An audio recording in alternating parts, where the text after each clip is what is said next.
Gracias, hermana Johnson. dear brothers and sisters, Queridos hermanos y hermanas, durante una prueba de esfuerzo se aumenta el trabajo del corazón. Los corazones que soportan caminar tal vez tengan dificultades caminando cuesta arriba o corriendo. De esa manera, la prueba de esfuerzo puede revelar una enfermedad preexistente que de otra manera no se detecta. De esta manera, cualquier problema que se localice se puede tratar antes de que cause problemas graves. La pandemia del COVID-19 ciertamente ha sido una prueba de esfuerzo mundial. La prueba ha revelado resultados mixtos. Se han desarrollado vacunas seguras y eficaces. Profesionales médicos, maestros, cuidadores y demás han sacrificado heroicamente y continúan haciéndolo. Muchas personas han demostrado generosidad y bondad y continúan haciéndolo. Sin embargo, se han manifestado desventajas subyacentes. Las personas vulnerables han sufrido y continúan sufriendo.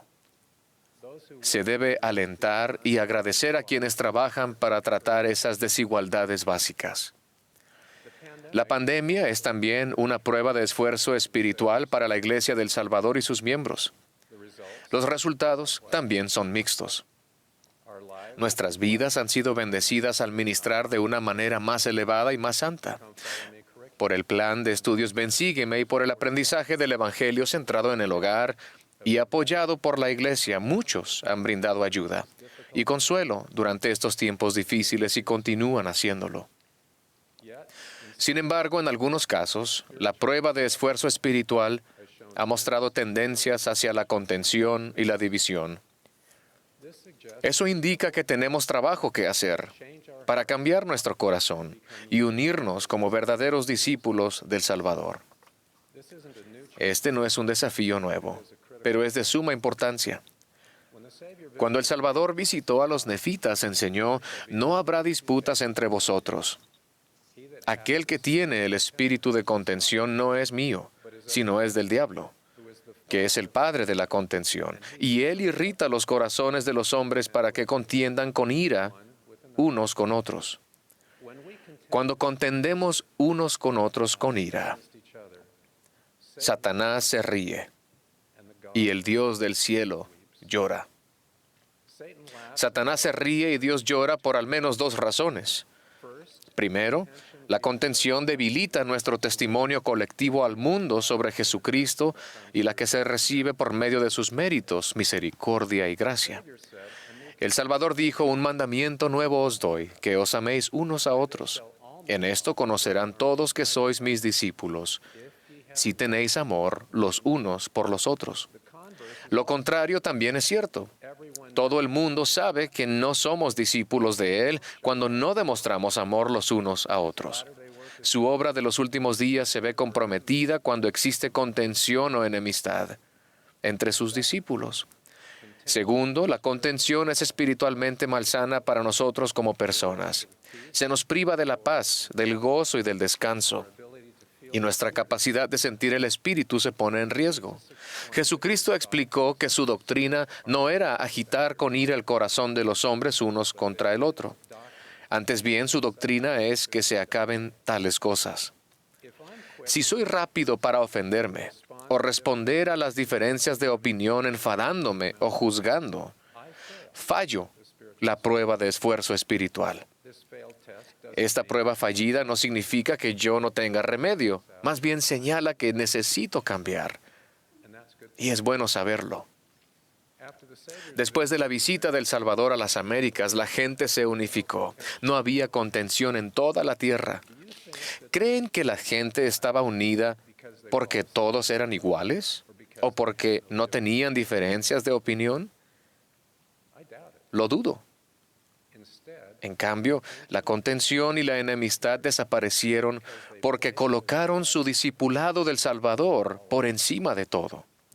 Sus diferencias no se comparaban al amor que compartían por el Salvador y estaban unidos como herederos del reino de Dios. El resultado fue que no podía haber un pueblo más dichoso creado por la mano de Dios. La unidad requiere esfuerzo. Esta se desarrolla cuando cultivamos el amor de Dios en nuestros corazones y nos centramos en nuestro destino eterno. Nos une nuestra identidad primaria común como hijos de Dios y nuestro compromiso con las verdades del Evangelio restaurado. A su vez, nuestro amor por Dios y nuestro discipulado de Jesucristo generan una preocupación genuina por los demás. Valoramos el caleidoscopio de las características, perspectivas y talentos de los demás. Si no podemos colocar nuestro discipulado de Cristo encima de intereses y puntos de vista personales, debemos volver a examinar nuestras prioridades y cambiar. Podríamos sentirnos inclinados a decir, por supuesto que podemos tener unidad, si tan solo estuvieras de acuerdo conmigo. Un mejor método es preguntar, ¿qué puedo hacer para fomentar la unidad? ¿Cómo puedo responder para ayudar a esta persona a acercarse a Cristo? ¿Qué puedo hacer para disminuir la contención y edificar una comunidad de la Iglesia que sea compasiva y solidaria?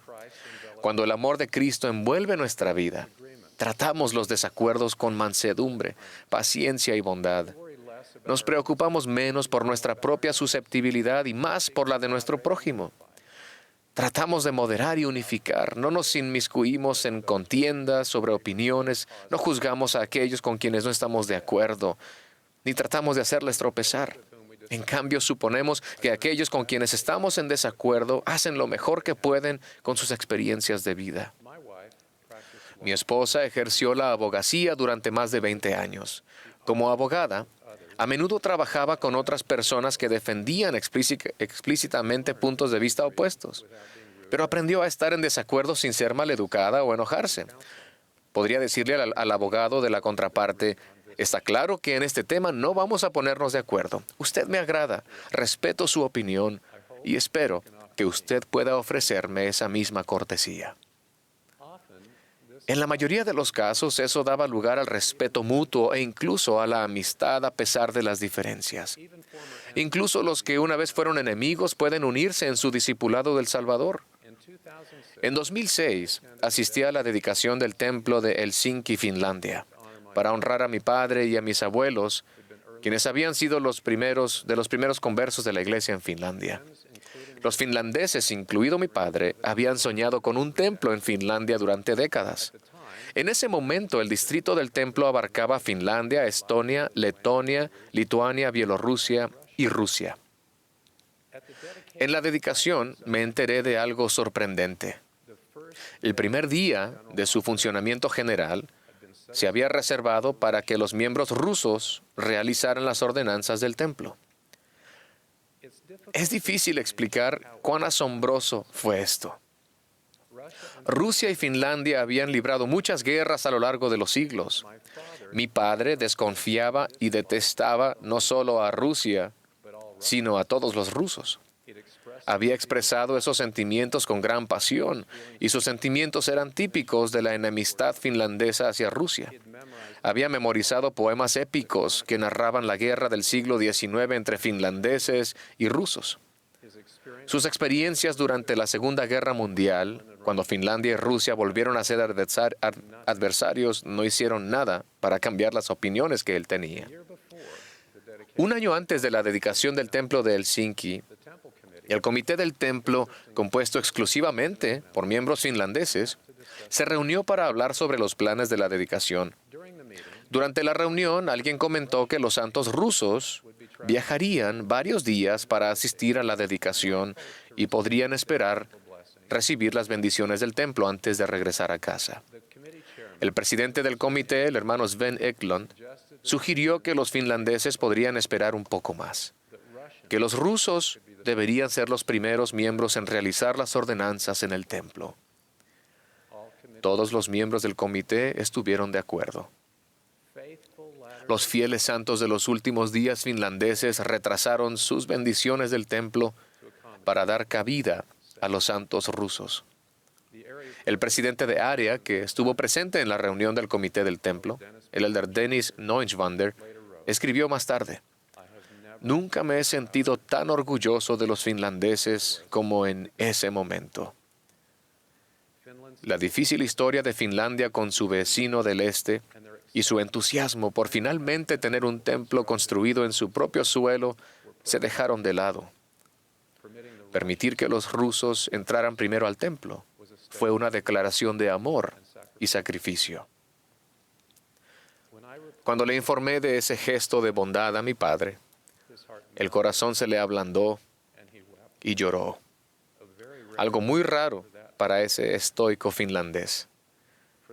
Desde ese momento hasta su muerte 3 años después, nunca expresó otro sentimiento negativo sobre Rusia. Inspirado por el ejemplo de sus compañeros finlandeses, mi padre eligió anteponer su discipulado de Jesucristo a todas las demás consideraciones.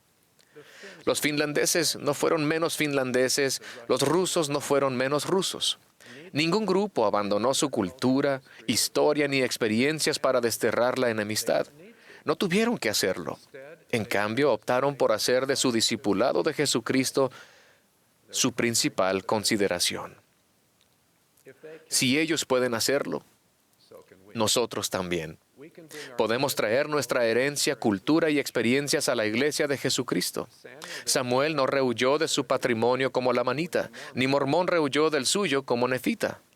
Pero cada uno puso en primer lugar su discipulado del Salvador. Si no somos uno, no somos de Él.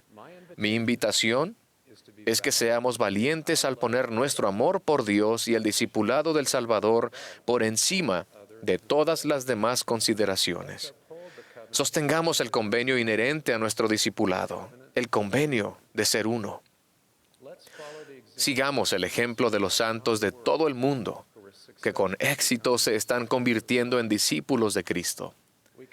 Podemos confiar en Jesucristo, quien es nuestra paz, que derribó la pared intermedia de separación, aboliendo en su sacrificio expiatorio las enemistades. Nuestro testimonio de Jesucristo al mundo se fortalecerá y permaneceremos espiritualmente saludables. Testifico que al evitar la contención y sentir lo mismo que el Señor en amor y unirnos a Él con fe, tendremos su paz. En el nombre de Jesucristo. Amén.